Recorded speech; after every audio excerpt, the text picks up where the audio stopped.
Hi, my name's Kurt, and welcome to Trail Mix, a series where I talk about the history of a trail, hike it, and leave a review. On today's episode, I will be reviewing Riverside Park in Manhattan, New York, as mapped out by AllTrails. Riverside Park runs 5.1 miles from 59th to 181st Streets and offers great views of the Hudson River Valley, and George Washington Bridge.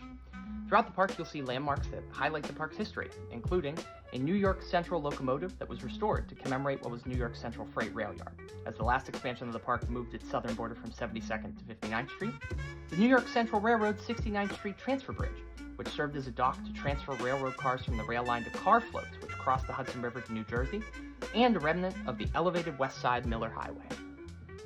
And now for a review. I absolutely loved this park. I had such an incredible time. I thought it was a very, very pretty, very green space, which I really appreciated.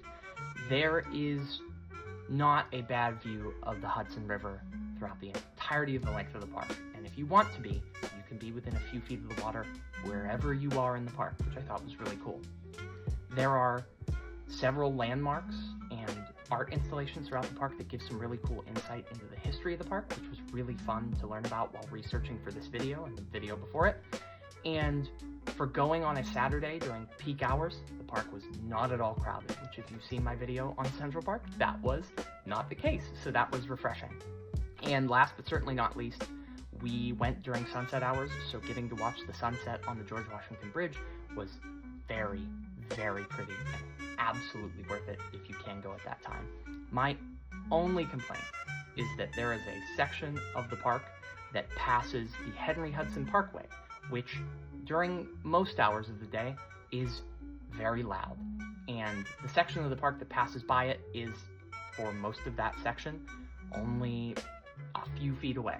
So there is probably a mile of the park that you just have to contend with cars for a lot of it. But that is my only complaint about the whole thing. And for that reason, I am giving Riverside Park an 8.9 out of 10.